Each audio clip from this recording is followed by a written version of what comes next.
ரிஷப ராசினுடைய வாழ்க்கையில ரொம்ப எளிமையா ஒரே வார்த்தையை சொல்லிடலாங்க. அவங்க சொல்லக்கூடிய ஒரு விஷயம், சாமி, என்னுடைய வாழ்க்கையில நான் எல்லாத்தையுமே இழந்துட்டேன்.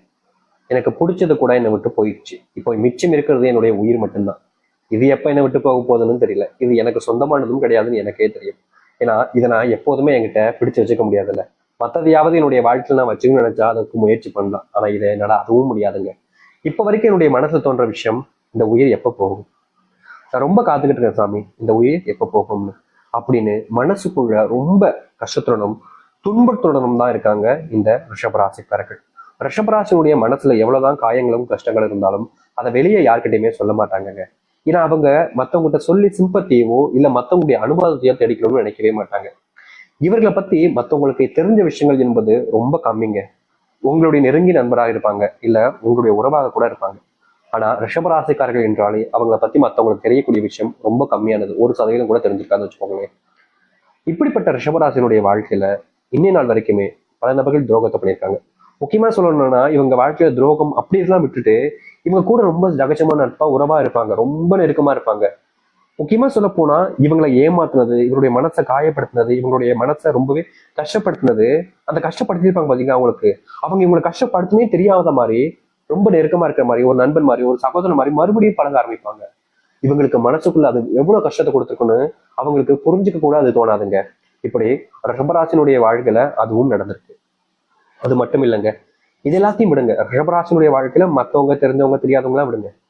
இவங்களுடைய குடும்பத்துல இருக்கக்கூடிய கணவன், மனைவி, முக்கியமா பெற்றவர்கள், இவங்களுக்குள்ள ஏற்படக்கூடிய விஷயங்கள், சகோதர சகோதரிக்குள்ள வரக்கூடிய விஷயங்கள்னு அதுல கூட இப்படிப்பட்ட விஷயங்கள் தாங்க. முக்கியமா சொல்ல போனேன் அப்படின்னா, இவங்க ஒரு தப்பு பண்ணிட்டாங்க. ஏதோ தெரிஞ்சோ தெரியாமலோ ஒரு தப்பு பண்ணிட்டாங்க ரிஷபராசிக்காரர்கள். இப்படி ஃபார் எக்ஸாம்பிள் சொல்லணும்னா காதலிக்கிறாங்கன்னு வச்சுக்கோங்களேன். இப்போ இந்த காதலிக்கிறாங்கன்ற விஷயம் குடும்பத்துக்கு தெரிஞ்சா மிகப்பெரிய ஒரு சண்டையாகும், பிரச்சனையாகும், தேவையில்லாத குழப்பங்களை கொடுக்கும். அதுவும் இந்த வயசுல இது தெரிய வந்துச்சுன்னா என்னுடைய படிப்பையும் நிப்பாட்டிடுவாங்க, என்னை விட்டு வீட்டு விட்டு அனுப்பவே மாட்டாங்க, என்னை வேலைக்கு போக வச்சிருவாங்க, இப்படின்னு பல குழப்பங்கள்ல இருப்பாங்க இந்த ரிஷபராசிக்காரர்கள். தெரிஞ்ச சகோதரனா இருக்கலாம், இல்ல சகோதரியா இருக்கலாம், இல்ல அம்மாக்கோ இல்ல அப்பா யாருக்கும் ஒருத்தங்களுக்கு தெரிஞ்சிருக்கு. ஆனா அதை எல்லாத்தையுமே தெரியப்படுத்துவாங்க அந்த ஒரு நபர். அது எப்படின்னா எல்லோரும் முன்னாடி வச்சும் அசிங்கப்படுத்துற மாதிரி உங்ககிட்ட கேள்வி கேட்பாங்க. உன்னை நான் இதுக்கு தான் வளர்த்தனா, உனக்கு இதுக்கு தான் நான் அப்படி சோதப்பட்டு கொடுக்கணும் அப்படின்ற மாதிரி சில வார்த்தைகளையும் விட்டுருவாங்க. இதை எல்லாத்தையுமே பார்த்த ரிஷபராசனுடைய வாழ்க்கையில இதுக்கப்புறம் இவங்க கூட நம்ம பேசக்கூடாது, இவங்க விட்டு தள்ளி இருக்கணும்னு நினைப்பாங்க. ஆனா எதுவுமே நடக்காத மாதிரி மறுநாள் காலையில வந்து இவங்ககிட்ட ரொம்ப சகஜமா பேசுவாங்க. ஏதோ இவங்க தப்பே பண்ணாத மாதிரியும், அதாவது எப்படி சொல்லணும்னா காதலிக்கிறதுன்றது தப்பே கிடையாதுங்க. முக்கியமா சொல்லணும்னா இவங்களுடைய மனசுக்கு பிடிச்சவங்க கூட காதல் பயப்படுறாங்க, இது தப்பு எதுவும் இல்லை.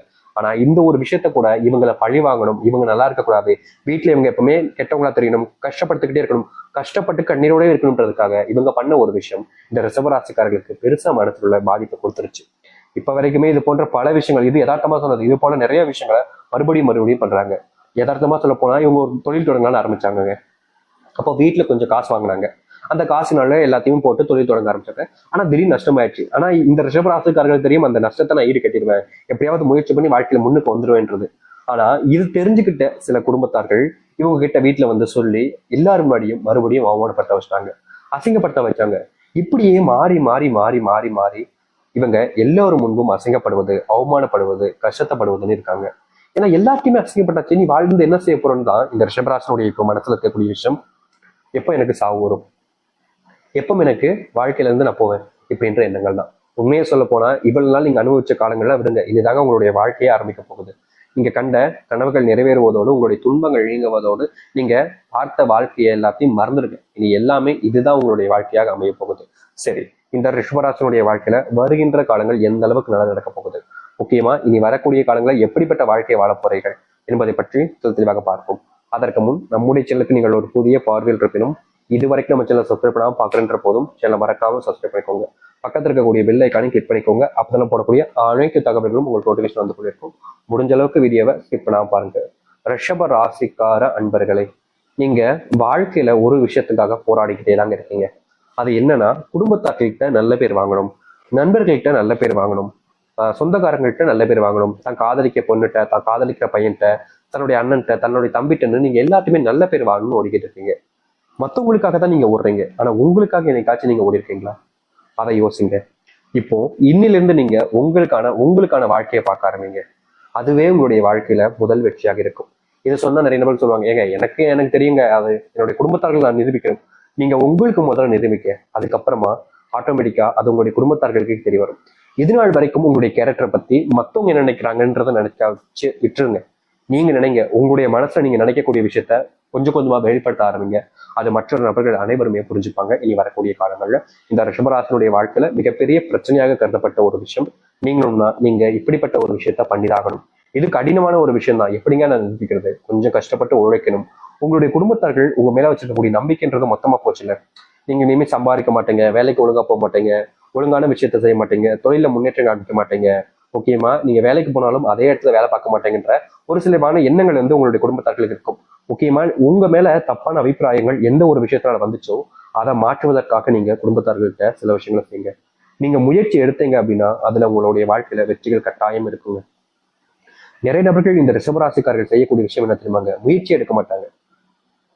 எல்லாமே போச்சு, இதுக்கு மேல என்ன செய்ய, இதுக்கு மேல தெரிஞ்சா என்ன தெரிஞ்ச இவங்களுக்குள்ள வாழ்ந்த அந்த கஷ்டம் தான், வேற ஒண்ணும் இல்லை. அந்த கஷ்டத்தினால இவங்க செய்யணும்ன்ற எண்ணம் கூட வராம போயிருந்திருக்கும்.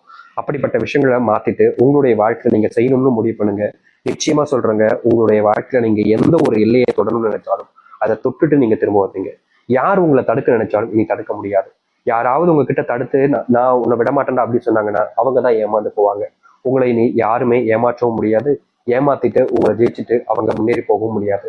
அது மட்டும் இல்லைங்க, ரிஷபராசினுடைய வாழ்க்கையில உடல் சார்ந்த பிரச்சனைகள், நோய் உபாதைகள்னால இவங்களுடைய குடும்பத்தார்கள், நெருங்கிய உறவுகள், முக்கியமா கணவன் மனைவிக்குள்ளேயே அந்த பிரிவினைன்றது ஏற்பட்டிருக்கும். நோயினால பிரிவினைன்றது ஏற்பட்டுரும். மற்ற விஷயங்களுக்கு பிரிஞ்சாங்க அப்படின்னா ஏதோ ஒரு ஈகோ, கோவம், வெறுப்பு அப்படின்னு வச்சுக்கலாம். ஆனா நோயினா அது அருவருப்பு தாங்கன்னு சொல்லணும். ஒருத்தங்க நோயினால படுத்த படுக்கையா கிடக்காங்க, அப்போது ஒருத்தங்க இந்த நோயை பார்த்து விட்டுட்டு போறாங்கன்னா அப்போ உங்களை எந்த அளவுக்கு அருவருப்பா பார்த்துருப்பாங்கன்னு நீங்க நினைச்சு ரொம்ப நாட்கள் வருத்தப்பட்டிருக்கீங்க. முக்கியமா சொல்ல போனா உங்களுடைய வாழ்க்கையில நீங்க இந்த நோய் வந்ததுக்கு அப்புறமா எல்லாத்தையுமே இழந்தீங்க. உங்களுடைய குடும்பத்தார்கள் மதிப்பு, மரியாதை, பேச்சுவார்த்தை எல்லாத்தையுமே இழந்தீங்க. ஆனா இனி வரக்கூடிய குறுகிய காலங்கள்ல நீங்க படுத்த படுக்கையா இருக்கக்கூடிய நோயிலிருந்து எந்திரிச்சு தைரியமா நடக்க ஆரம்பிப்பீங்க. உங்களை யாரெல்லாம் தோத்துட்டாங்கன்னு சொல்லி கேலி கிண்டல் பண்ணாங்களோ அவர்கள் முன்பு தைரியமா உங்களுடைய வாழ்க்கையினுடைய முன்னேற்றத்துக்காக நீங்க போராடுவீங்க. இதற்கு முன்பு நீங்க எந்த ஒரு விஷயத்த செய்ய முடியாம தவிச்சீங்களோ அந்த ஒரு விஷயத்த செஞ்சு முடிக்க முடியும். முக்கியமா யாரெல்லாம் உங்களை நிராகரிச்சாங்களோ, யாரெல்லாம் உங்களை விட்டுட்டு போகணும்னு நினைச்சாங்களோ அவர்கள் முன்பு உங்களுடைய தைரியத்தை பார்த்து பாராட்ட ஆரம்பிப்பாங்க. அது மட்டும் இல்லைங்க, நீங்க இந்த நிமிஷம் வரைக்குமே உடல் சார்ந்த நோயினுடைய பாதிப்பை பார்த்துக்கிட்டே கஷ்டப்பட்டு இருந்தீங்க, போயிட்டு இருக்காம. அப்படிப்பட்ட விஷயத்த தூரமா வைங்க. இனி நீங்க எடுக்கக்கூடிய முடிவுகள் சரியானதாக இருக்கும். தைரியமா உங்களுடைய வாழ்க்கையினுடைய முன்னேற்றத்துக்காக நீங்க போராட ஆரம்பிக்கலாம். உங்களுடைய வாழ்க்கை நல்லது நடக்கும். ரிஷபராசினுடைய வாழ்க்கையில திருமண வாழ்க்கை அப்படின்னு பார்த்தோம் அப்படின்னா, தொடங்கின புதுசுல திருமண வாழ்க்கை அமைஞ்சு அந்த ஒரு வாழ்க்கையை தொடங்கின புதுசுல ரொம்ப சந்தோஷமாக இருந்தாங்க. இவங்களுடைய சந்தோஷத்தை பார்த்து இவங்களுடைய பெற்றோர்களே சரி பொறாமப்படுற அளவுக்கு இருக்கும். ஏன்னா அப்படி அந்த அளவுக்கு இவங்களுடைய காதலும் சரி, அன்பும் சரி, முக்கியமா புரிதல் என்பது இவங்களுக்குள்ள அதிகமா இருந்துச்சு.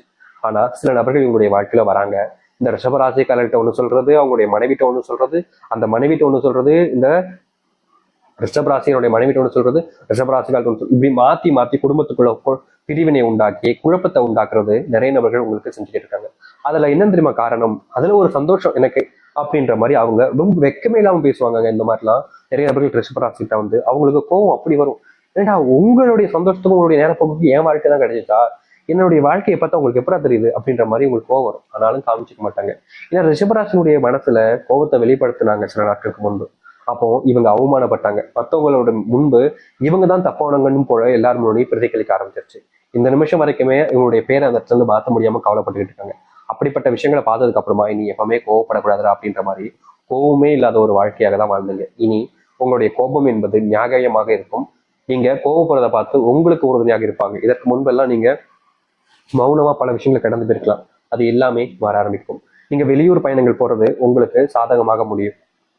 முக்கியமா இதனால் வரைக்குமே வெளிநாட்டுக்கு போகணும், இந்த இடத்துக்கு போய் சுத்தி பார்க்கணும் அப்படின்ற ஆசை இருந்திருக்கலாம்.